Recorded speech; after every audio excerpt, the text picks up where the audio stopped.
প্রিয় দর্শক শ্রোতা, দেশ ও দেশের বাহিরে সবাইকে জানাই আমার আন্তরিক শুভেচ্ছা ও সালাম। আসসালামু আলাইকুম। আমি করবী বগুড়া থেকে বলছি। করবী সিকো চ্যানেলের পক্ষ থেকে আপনাদের স্বাগতম জানাচ্ছি। আজকের পর্বে করে দেখাবো খুব মজাদার একটি রেসিপি। আজকে করে দেখাবো সাদা পোলাওয়ের রেসিপি। তো সাদা পোলাও কিন্তু সবাই অনেক পছন্দ করে। তো অনেকেই কিন্তু এই সাদা পোলাও রান্না করতে গেলে তাদের কাছে থেকে নাকি পারফেক্ট হয় না। আর বিশেষ করে যারা নতুন রাঁধুনি তারা সাদা পোলাও রান্না করতে গেলে নাকি ঝরঝরে হয় না বা সাদা হয় না। তাদের জন্য A to Z tips and tricks সহ আজকের রেসিপিটা আমি শেয়ার করছি। তো চলুন রেসিপিটা শুরু করা যাক। তো রেসিপিটা শুরু করার আগে আমি এখানে সবগুলো উপকরণ রেখেছি। তো দেখুন, আমি এখানে সাদা পোলাওয়ের জন্য পোলাওয়ের চাল নিয়েছিলাম 6 কাপের মতো, এবং চালগুলো কিন্তু আমি সুন্দর করে পানি দিয়ে ক্লিন করে একটা ছাঁকনিতে রেখে দিয়েছিলাম পানি ঝরার জন্য 10 মিনিটের জন্য। তো দেখুন পানিগুলো ঝরে কতটা ঝরঝরে হয়েছে চালগুলো। আর আমি এখানে পোলাও রান্না করার জন্য গাজর কুচি নিয়েছিলাম 1 কাপের মতো। আমি কিন্তু মেজারমেন্টের 1 কাপ পরিমাণ গাজর নিয়েছি, হাফ কাপ পরিমাণ ঘি নিয়েছি। আর এখানে ছিল কাঁচামরিচ 1/3 কাপের মতো। আর এখানে ছিল বাদাম বাটা 1/4 কাপ। এখানে লবণ ছিল 1 টেবিল স্পুন এবং আদা রসুন বাটা ছিল হাফ টেবিল স্পুন। আর আমি এখানে সঙ্গে নিয়েছিলাম 1 বাটি পরিমাণ করা দুধ, 1 কাপ পরিমাণ সয়াবিন তেল। আর এখানে আমি নিয়েছিলাম মশলা। এখানে ছিল গোলমরিচ, চিনি, দেন এখানে ছিল দারচিনি, তেজপাতা এবং সাদা এলাচ। তো এগুলো সব কিছু উপকরণ দিয়ে আজকে আমি পোলাওটা রান্না করব। তো চলুন রান্নাটা শুরু করা যাক। প্রথমে চুলায় একটা বড় সাইজের হাঁড়ি বসিয়ে দিয়েছি, যেহেতু পোলাও রান্না করব। হাঁড়িটা যখন গরম হয়ে যাবে তখন আমি 1 কাপ পরিমাণ এখানে সয়াবিন তেল দিয়ে দিব। তো তেল দেওয়ার পরে তেলটা যখন গরম হয়ে যাবে তখন আমরা এখানে এক এক করে সবগুলো মশলা উপকরণ এখানে দিয়ে দিব। এখানে তেজপাতা, দেন দারচিনি, সাদা এলাচ এবং এখানে গোলমরিচ ছিল এবং কাবাব চিনি ছিল। তো এগুলো আমি পরে দিয়ে দিব। তো মশলাটা যখন ভাজা হয়ে যাবে তখন আমি এখানে পানি ঝরে রাখা পোলাওয়ের চালগুলো দিয়ে দিব। আর পোলাওয়ের চালটা দিয়ে দেওয়ার পরে অবশ্যই আপনারা এটা সুন্দর করে ভেজে নেবেন। পোলাওয়ের চাল দিয়ে দেওয়ার পরে কিন্তু 10 থেকে 12 মিনিটের জন্য এটা ভেজে নিতে হয়। আর 14 মিনিট ভেজে নিলে সবচেয়ে বেশি ভালো হয়। তো আমি কিন্তু ভেজে নিব এবং এক এক করে সবগুলো মশলা উপকরণ এর মধ্যে দিয়ে দিব। আর আমার চুলার আঁচটা কিন্তু একদম মিডিয়াম হিটে থাকবে, লো হিটেও রাখবো না, আবার একদম হাই হিটেও রাখবো না, তাহলে কিন্তু আবার পুড়ে যাবে। জাস্ট মিডিয়াম হিটে রেখে এটা ভেজে নিলে বেশি সুন্দর হয়।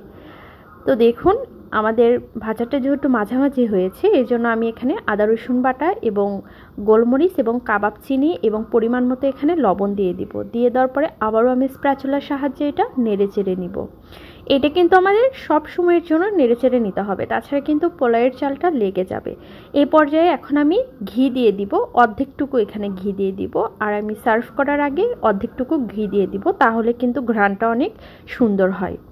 তো দেখুন ঘিটা দিয়ে দেওয়ার পর আবারও আমি স্প্যাচুলার সাহায্যে এটা নেড়ে চেড়ে নিচ্ছি। তো এভাবে কিন্তু আমাদের নেড়ে চেড়ে নিতে হবে। তো এ পর্যায়ে এখন আমি এর মধ্যে দিয়ে দিব বাদাম বাটা। বাদাম বাটা দিয়ে দেওয়ার পরে আবারও আমি এটা নেড়ে চেড়ে নিব। তো আপনারাও এভাবে একটু সময় নিয়ে ধীরে ধীরে মশলাগুলো দিয়ে এই চালটা ভালোভাবে ভেজে নেবেন।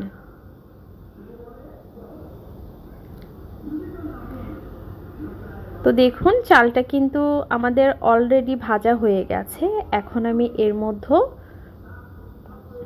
কাঁচামরিচ অ্যাড করব। কাঁচামরিচটা দিলে আসলে ফ্লেভারটা অনেক ভালো আসে, স্মেলটা খুবই সুন্দর আসে, এই জন্য কাঁচামরিচটা দেওয়া। আপনারাও ট্রাই করবেন পোলাওয়ের মধ্যে অবশ্যই কাঁচামরিচটা অ্যাড করা, তাহলে পোলাওয়ের স্মেলটা দ্বিগুণ বেড়ে যায়।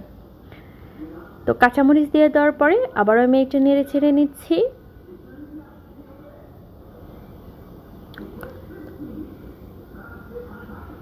তো দেখুন আমাদের কিন্তু চালটা অলরেডি ভাজা হয়ে গেছে। এখন আমি এর মধ্যে পরিমাণ মতো পানি দিয়ে দিব। আমি যেহেতু এখানে 6 কাপ পরিমাণ চাল নিয়েছি, তো আমি প্রথমে আগে এখানে 10 কাপ পরিমাণ ফুটন্ত গরম পানি দিয়ে দিব। তো আমি আগে এখানে 10 কাপ পরিমাণ ফুটন্ত গরম পানি দিয়ে দিব। তো আপনারা কিন্তু পোলাও রান্না করার সময় অবশ্যই ফুটন্ত গরম পানি দেওয়ার ট্রাই করবেন, তাহলে কিন্তু পোলাওটা একদম পারফেক্ট হবে।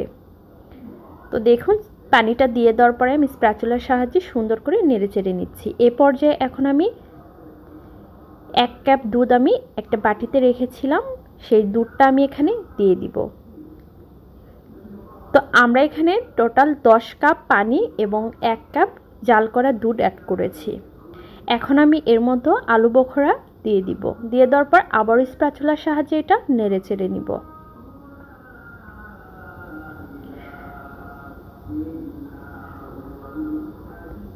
তো আমি যখন এখানে আলু বোখরাটা দিয়ে নাড়াচাড়া করছিলাম তখন এত সুন্দর একটা ঘ্রাণ বের হচ্ছিল। পোলাওয়ের মধ্যে আলু বোখরা দিলে কিন্তু এর স্বাদটা দ্বিগুণ বেড়ে যায়। এ পর্যায়ে আমি একটু লেবুর রস দিয়ে দিব। আসলে লেবুর রসটা দিয়ে দিলে পোলাওয়ের চালটা কিন্তু ঝরঝরে হয় এবং পোলাওয়ের চালটা কিন্তু সাদা কালার হয়, যা দেখতে অনেক সুন্দর লাগে। তো আপনারাও ট্রাই করবেন লেবুর রস দেওয়ার জন্য, তাহলে কিন্তু পোলাওটা ঝরঝরে হবে এবং পোলাওয়ের চালটা কিন্তু ধবধবে সাদা কালার হবে। তো অনেকেই কিন্তু বলে পোলাও রান্না করলে সাদা কালার হয় না বা ঝরঝরে হয় না। তো আপনারা অবশ্যই কিন্তু লেবুর রস দেওয়ার ট্রাই করবেন। তো এ পর্যায়ে আমি এখন গাজর দিয়ে দিব। গাজরটা কিন্তু একদম লাস্টে দেওয়ার ট্রাই করবেন, তাহলে গাজরের কালারটা কিন্তু সুন্দর থাকে, নষ্ট হয়ে যায় না। তো দেখুন আমাদের পোলাওটা কিন্তু অলমোস্ট হয়ে গেছে, যার জন্য আমি এখানে গাজর কুচিগুলো দিয়ে দিব। দিয়ে দেওয়ার পরে এখন আমি এটা নেড়ে ছেড়ে নিয়ে এখন আমি ঢাকনা দিয়ে ঢেকে দিব। তো সুন্দর করে আগে এটা বসিয়ে দিতে হবে। তো দেখুন আমি কিন্তু পোলাওগুলো সুন্দর করে সেট করে নিচ্ছি। এখন আমি ঢাকনা দিয়ে ঢেকে দিব 5 মিনিটের জন্য। আর এটা কিন্তু একদম দমে কুক করে নিতে হবে, একদম লো হিটে। তো দেখুন আমাদের পোলাওটা কিন্তু হয়ে গেছে। এখন আমি অর্ধেকটুকু ঘি আমি প্রথমে দিয়েছিলাম আর অর্ধেকটুকু ঘি আমি লাস্টে দিয়ে দিলাম। এতে করে কিন্তু পোলাওয়ের ফ্লেভারটা স্ট্রং হবে বেশি।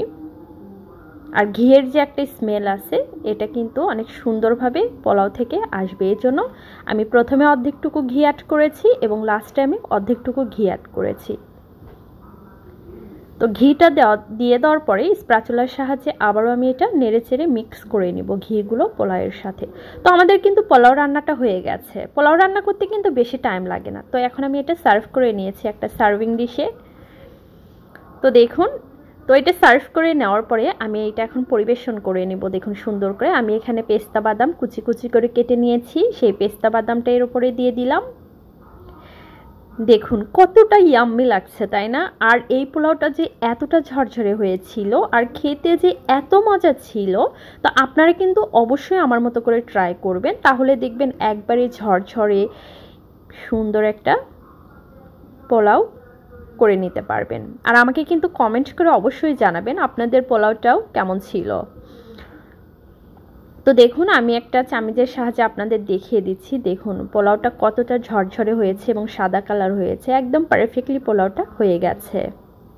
তো আজকে আমার এই পোলাও রান্নার রেসিপি যদি আপনাদের ভালো লেগে থাকে অবশ্যই লাইক কমেন্ট এবং বেশি বেশি শেয়ার করবেন। আর যারা এখন আমার চ্যানেলটি সাবস্ক্রাইব করেননি তারা অনুরোধ করে বলছি আমার চ্যানেলটি সাবস্ক্রাইব করে দিবেন এবং পাশে রাখা বেল বাটনটি প্রেস করে দিবেন, যাতে করে আমি যখনই কোনো নতুন ভিডিও আপলোড করব সঙ্গে সঙ্গে আপনাদের কাছে নোটিফিকেশনটা পৌঁছে যায়।